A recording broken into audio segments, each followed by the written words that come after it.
News 18 Punjab देख रहे दर्शकों का स्वागत है। मैं हाँ विजय बराड़। सब तो पहला शुरुआत तरन तारण की खबर तो करते हैं। तरन तारण के गुरुद्वारा साहिब दे विच गुरुद्वारे के प्रधान की एक शर्मनाक करतूत कैमरे च कैद हुई है। दरअसल गुरुद्वारे दे विच एक 13 साल की बच्ची जिहड़ी पाठ सीखण आउंदी सी उस नाल अश्लील हरकतां करदा गुरुद्वारे का प्रधान कैमरे च कैद होया। गुरुद्वारे के प्रधान की यह शर्मनाक करतूत कैमरे च कैद हुई। रोजाना गुरुद्वारा साहिब च ये बच्ची जिहड़ी सी 13 साल की लड़की दसी जा रही है जिहड़ी पाठ सीखण आउंदी सी। तरन तारण दे पिंड मेहंदीपुर दा गुरुद्वारा साहिब की यह घटना है। सीसीटीवी तस्वीरां दे विच नज़र आ रहा है कि जिस कमरे दे विच बच्ची पाठ सीखदी है उस कमरे दे विच आम तौर पर जिवें गुरुद्वारा साहिब दे विच दूसरे कमरिਆਂ दे विच महाराज दे सरूप रखे हुंदे ने, इस तस्वीर दे विच भी उही लग रहा है जाप रहा कि महाराज के स्वरूप भी उस कमरे दे विच रखे हुए ने। उसके बावजूद ये गुरुद्वारे का प्रधान उत्थे एक बच्ची दे नाल ऐसियां हरकतां करदा पाया गया। सीसीटीवी दे विच पूरी जिहड़ी करतूत सी ये कैद हो गई और हुण जिहड़े पिंड वाले ने पुलिस नूं शिकायत दित्ती है। पिंड वासियां ने, पिंड दे लोकां ने इस व्यक्ति के खिलाफ, इस प्रधान के खिलाफ।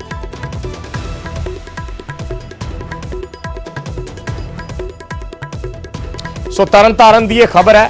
तरन तारण दे पिंड मेहंदीपुर दा गुरुद्वारा है। उस गुरुद्वारे की यह सीसीटीवी की तस्वीर है।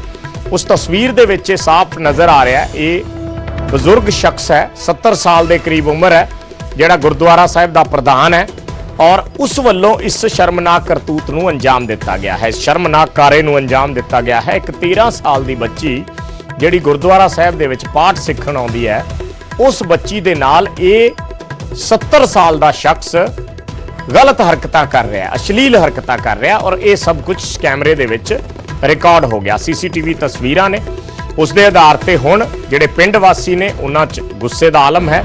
इस व्यक्ति के खिलाफ कार्रवाई की मांग कर रहे हैं। पुलिस नूं शिकायत भी दी जा चुकी है पर हाले तक इस ते कोई कार्रवाई पुलिस ने नहीं की है।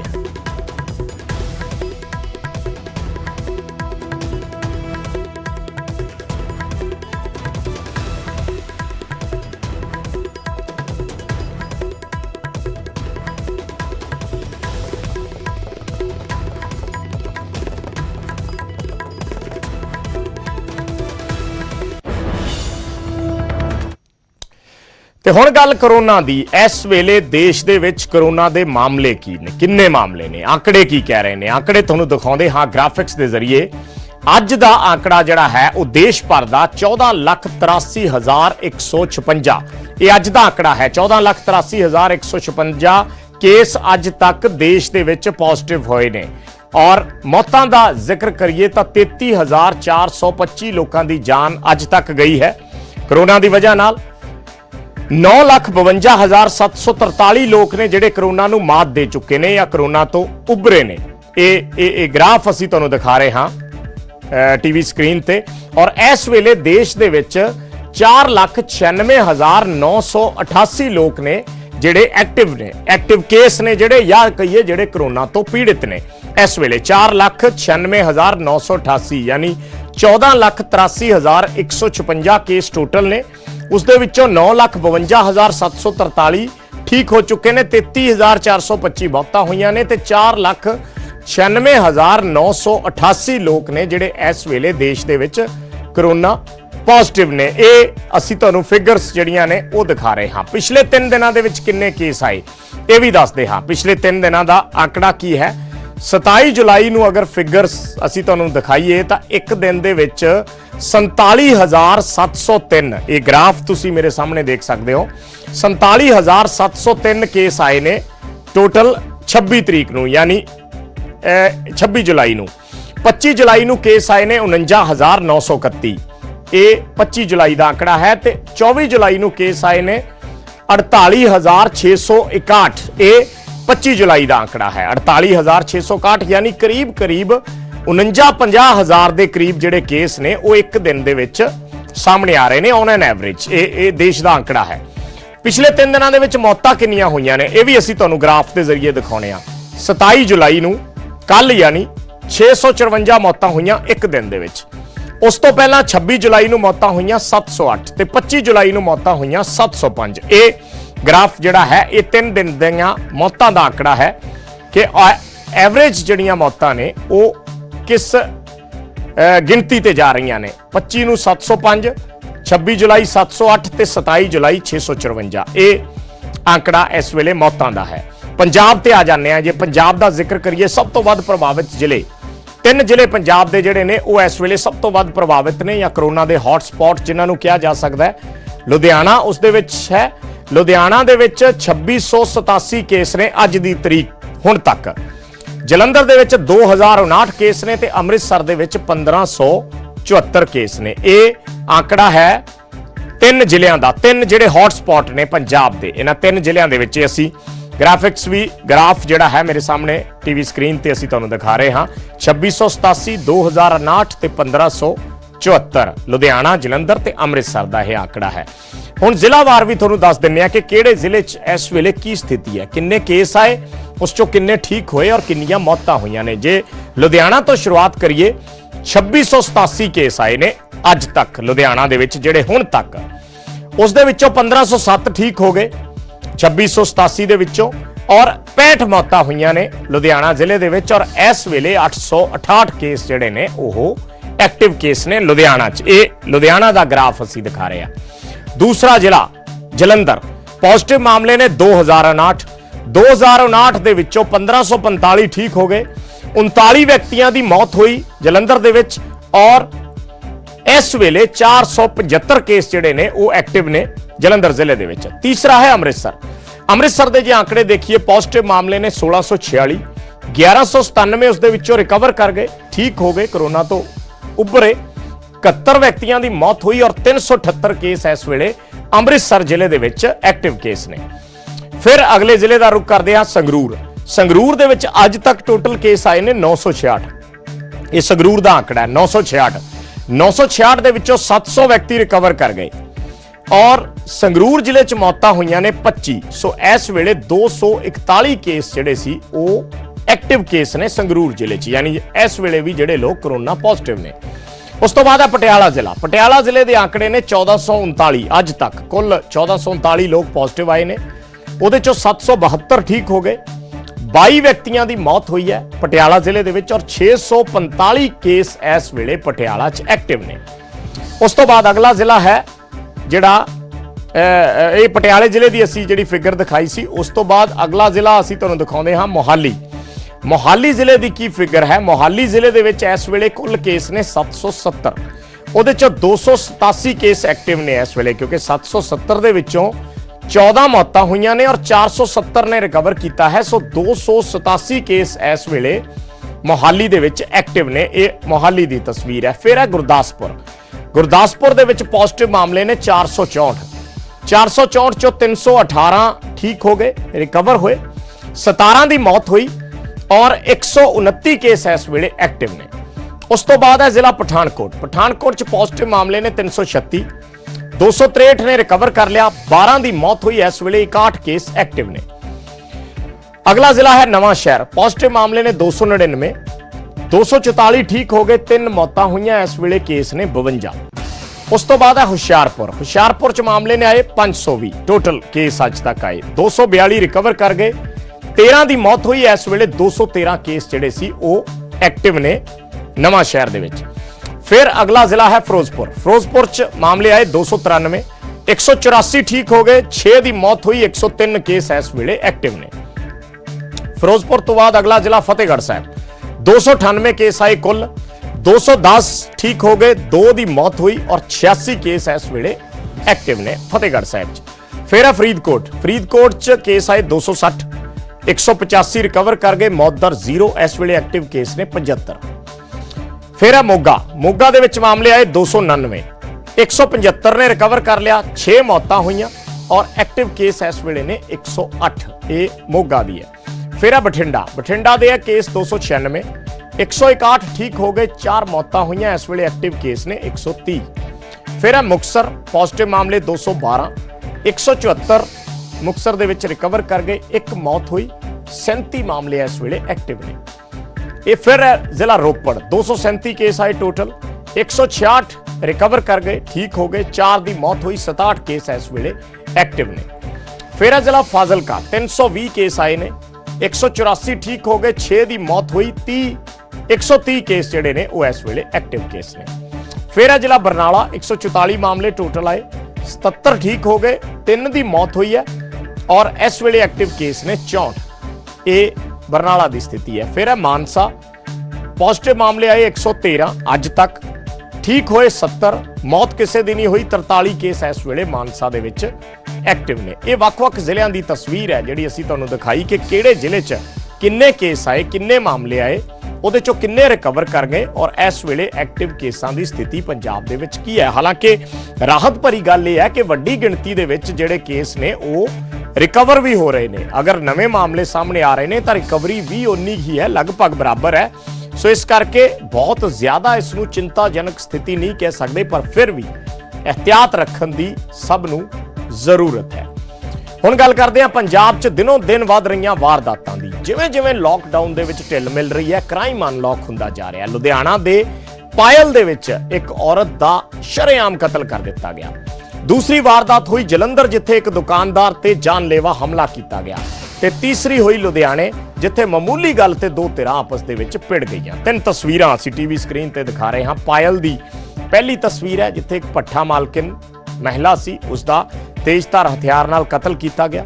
ਦੂਸਰੀ ਤਸਵੀਰ ਜਲੰਧਰ ਦੀ ਇੱਕ ਦੁਕਾਨਦਾਰ ਸੀ ਫਲੌਰ ਦੇ ਵਿੱਚ, ਉਸ ਦੁਕਾਨਦਾਰ ਤੇ ਤੇਜ਼ਧਾਰ ਹਥਿਆਰਾਂ ਨਾਲ ਹਮਲਾ ਹੋਇਆ। ਔਰ ਤੀਸਰਾ ਗੁਆਂਢੀ ਆਪਸ ਦੇ ਵਿੱਚ ਲੜ ਪਏ ਮਾਮੂਲੀ ਗੱਲ ਨੂੰ ਲੈ ਕੇ। ਸੈਰ ਕਰਨ ਤੋਂ ਇਹ ਤਕਰਾਰ ਸ਼ੁਰੂ ਹੋਈ ਜਿਹੜੀ ਬਾਅਦ 'ਚ ਖੂਨੀ ਝੜਪ 'ਚ ਤਬਦੀਲ ਹੋ ਗਈ।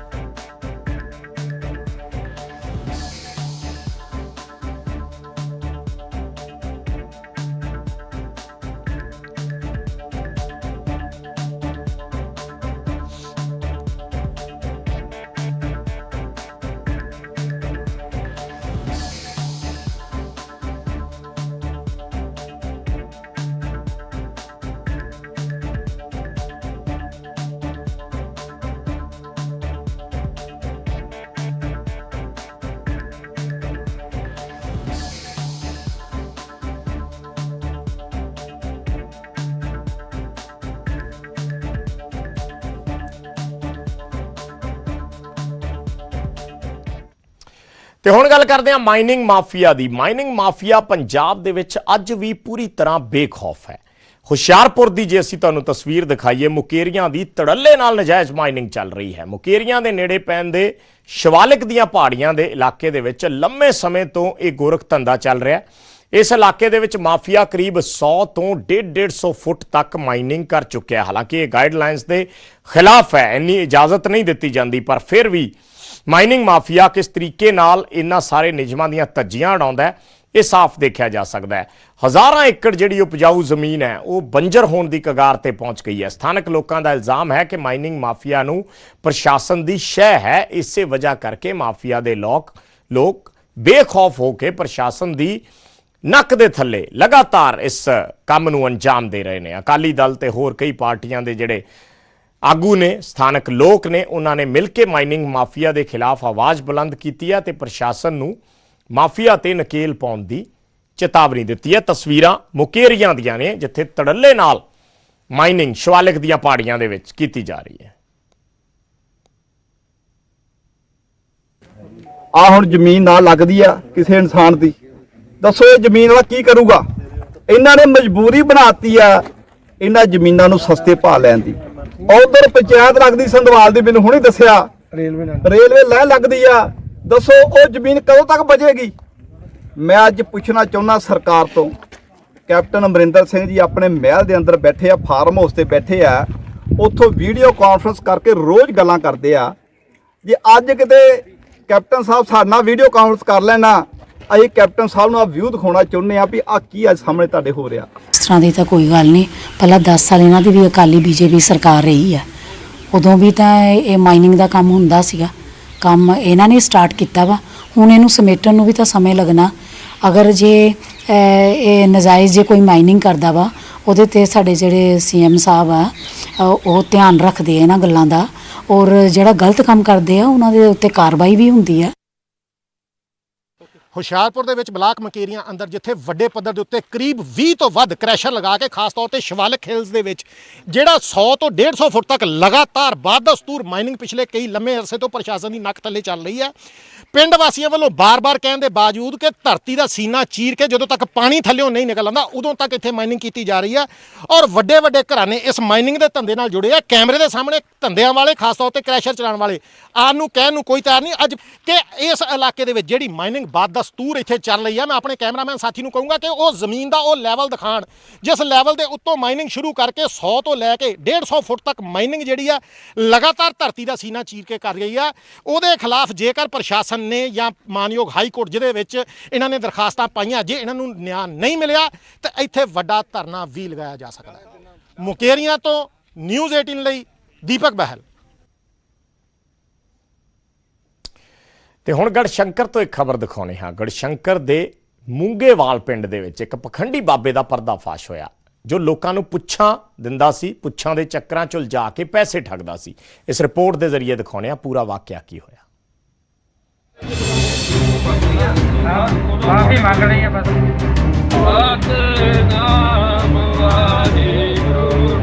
ਆਸਥਾ ਦੇ ਨਾਂ ਤੇ ਲੋਕਾਂ ਦੀਆਂ ਭਾਵਨਾਵਾਂ ਨਾਲ ਖੇਡਣ ਵਾਲੇ ਕਈ ਢੋਂਗੀ ਬਾਬਿਆਂ ਦੇ ਬਾਰੇ ਤੁਸੀਂ ਸੁਣਿਆ ਹੋਵੇਗਾ।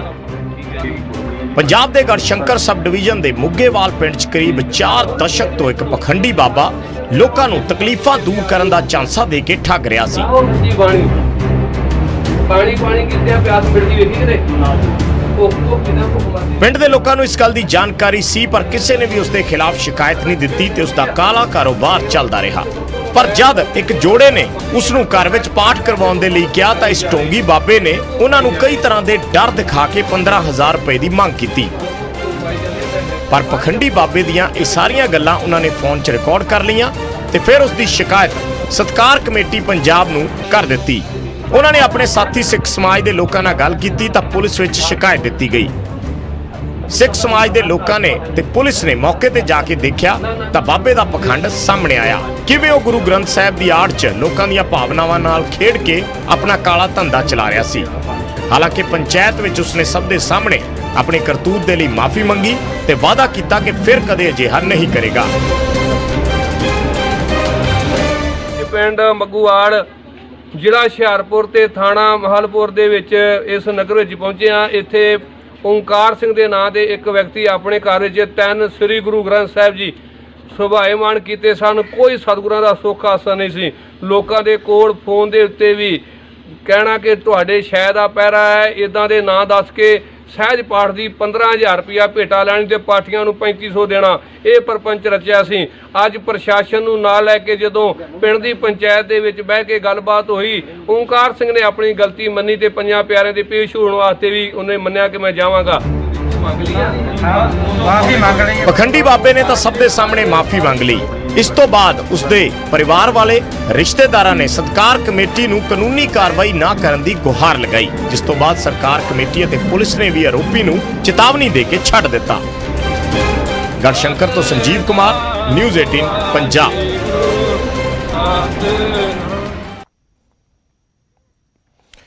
ਇੱਕ ਪਾਸੇ ਸੂਬੇ 'ਚ ਕਰੋਨਾ ਕਾਲ ਚੱਲ ਰਿਹਾ ਤੇ ਦੂਜੇ ਪਾਸੇ ਸਰਕਾਰੀ ਮੁਲਾਜ਼ਮਾਂ ਵੱਲੋਂ ਆਪਣੀਆਂ ਮੰਗਾਂ ਨੂੰ ਲੈ ਕੇ ਲਗਾਤਾਰ ਰੋਸ ਧਰਨੇ ਦਿੱਤੇ ਜਾ ਰਹੇ ਆ। ਕਈ ਥਾਵਾਂ ਤੇ ਤਰੀਕਾ ਬਹੁਤ ਅਨੋਖਾ ਅਪਣਾਇਆ ਜਾ ਰਿਹਾ। 2 ਤਸਵੀਰਾਂ ਅਸੀਂ ਤੁਹਾਨੂੰ ਦਿਖਾਉਣੇ ਹਾਂ। ਫਿਰੋਜ਼ਪੁਰ ਦੇ ਵਿੱਚ ਰੂਰਲ ਫਾਰਮੇਸੀ ਮੁਲਾਜ਼ਮਾਂ ਨੇ ਛੱਲੀਆਂ ਵੇਚ ਕੇ ਪੰਜਾਬ ਸਰਕਾਰ ਦੇ ਖਿਲਾਫ ਰੋਸ ਜਤਾਇਆ। ਮੁਲਾਜ਼ਮਾਂ ਦਾ ਕਹਿਣਾ ਸੀ ਕਿ ਉਹਨਾਂ ਨੂੰ ਕੰਮ ਕਰਦੇ 14 ਸਾਲ ਹੋ ਚੁੱਕੇ ਨੇ ਪਰ ਸਰਕਾਰ ਉਹਨਾਂ ਨੂੰ ਪੱਕਾ ਨਹੀਂ ਕਰ ਰਹੀ। ਦੂਸਰੇ ਪਾਸੇ ਤਸਵੀਰਾਂ ਆਈਆਂ ਪਠਾਨਕੋਟ ਤੋਂ। ਪਠਾਨਕੋਟ 'ਚ ਰੂਰਲ ਫਾਰਮਾਸਿਸਟਾਂ ਨੇ ਸਰਕਾਰ ਦੇ ਖਿਲਾਫ ਰੋਸ ਕਰਨ ਦਾ ਇੱਕ ਹੋਰ ਵੱਖਰਾ ਤਰੀਕਾ ਅਪਣਾਇਆ। ਉੱਥੇ ਉਹਨਾਂ ਬੂਟ ਪਾਲਿਸ਼ ਕਰਕੇ ਪੈਸੇ ਇਕੱਠੇ ਕੀਤੇ ਔਰ ਸਰਕਾਰ ਦੇ ਖਿਲਾਫ ਆਪਣਾ ਰੋਸ ਜਤਾਇਆ। ਪੱਕੇ ਕਰਨ ਦੀ ਉਹਨਾਂ ਨੇ ਮੰਗ ਕੀਤੀ। ਸੋ 2 ਤਸਵੀਰਾਂ ਫਿਰੋਜ਼ਪੁਰ ਤੋਂ। ਇੱਕ ਪਾਸੇ ਜਿਹੜੇ ਰੂਰਲ ਫਾਰਮਾਸਿਸਟ ਨੇ ਉਹ ਛੱਲੀਆਂ ਵੇਚ ਰਹੇ ਨੇ ਔਰ ਦੂਸਰੇ ਪਾਸੇ ਬੂਟ ਪਾਲਿਸ਼ ਕਰ ਰਹੇ ਨੇ।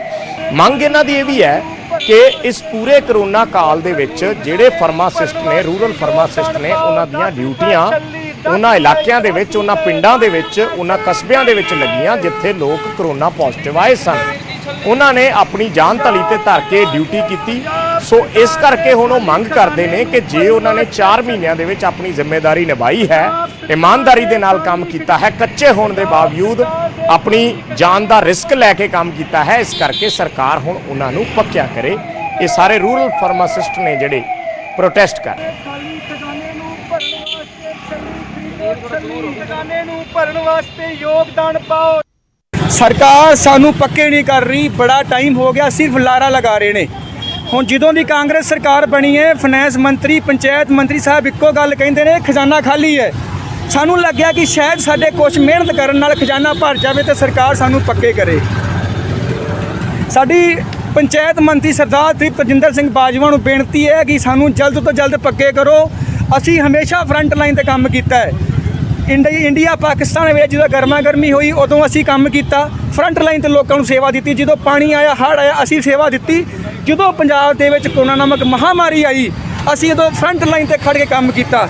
ਅੱਜ ਅਸੀਂ ਸਰਕਾਰ ਦੀਆਂ ਮੁਲਾਜ਼ਮ ਮਾਰੂ ਨੀਤੀਆਂ ਕਰਕੇ ਛੱਲੀਆਂ ਵੇਚਣ ਨੂੰ ਮਜਬੂਰ ਹੋਏ ਪਏ। ਹੁਣ ਸਾਡਾ 39ਵਾਂ ਦਿਨ ਅੱਜ ਜੀ ਧਰਨੇ ਦਾ। ਪੰਜਾਬ ਸਰਕਾਰ ਦੇ ਵਿਰੁੱਧ ਪੂਰੇ ਪੰਜਾਬ ਵਿੱਚ ਅਸੀਂ ਧਰਨਾ ਲਗਾਇਆ ਹੋਇਆ। ਡਿਊਟੀਆਂ ਦਾ ਬਾਈਕਾਟ ਕੀਤਾ ਹੋਇਆ, ਕੋਵਿਡ-19 ਦਾ ਵੀ ਤੇ ਡਿਸਪੈਂਸਰੀਆਂ ਦਾ ਵੀ।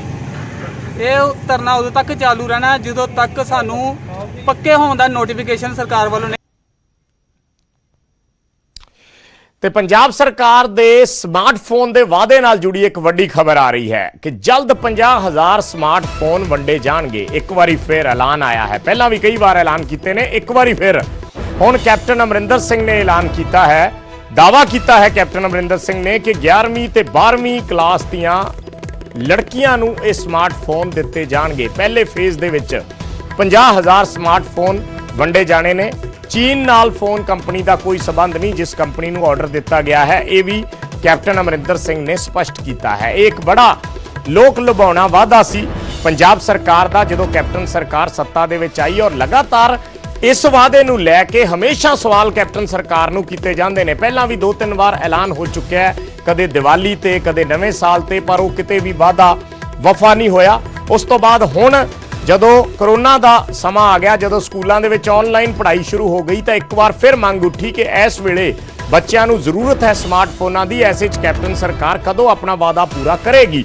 ਤਾਂ ਹੁਣ ਕੈਪਟਨ ਅਮਰਿੰਦਰ ਸਿੰਘ ਨੇ ਐਲਾਨ ਕੀਤਾ ਹੈ ਕਿ 11ਵੀਂ ਤੇ 12ਵੀਂ ਜਮਾਤ ਦੀਆਂ ਲੜਕੀਆਂ ਨੂੰ ਇਹ ਸਮਾਰਟਫੋਨ ਦਿੱਤੇ ਜਾਣਗੇ ਪਹਿਲੇ ਫੇਜ਼ ਦੇ ਵਿੱਚ, ਔਰ 50,000 ਸਮਾਰਟਫੋਨ ਪਹਿਲੇ ਫੇਜ਼ ਦੇ ਵਿੱਚ ਵੰਡੇ ਜਾਣੇ ਨੇ, ਜਿਸ ਦਾ ਆਰਡਰ ਕਰ ਦਿੱਤਾ। ਔਰ ਜਿਸ ਕੰਪਨੀ ਨੂੰ ਆਰਡਰ ਦਿੱਤਾ ਗਿਆ ਉਸ ਦਾ ਚਾਈਨਾ ਦੇ ਨਾਲ ਕੋਈ ਸਬੰਧ ਨਹੀਂ।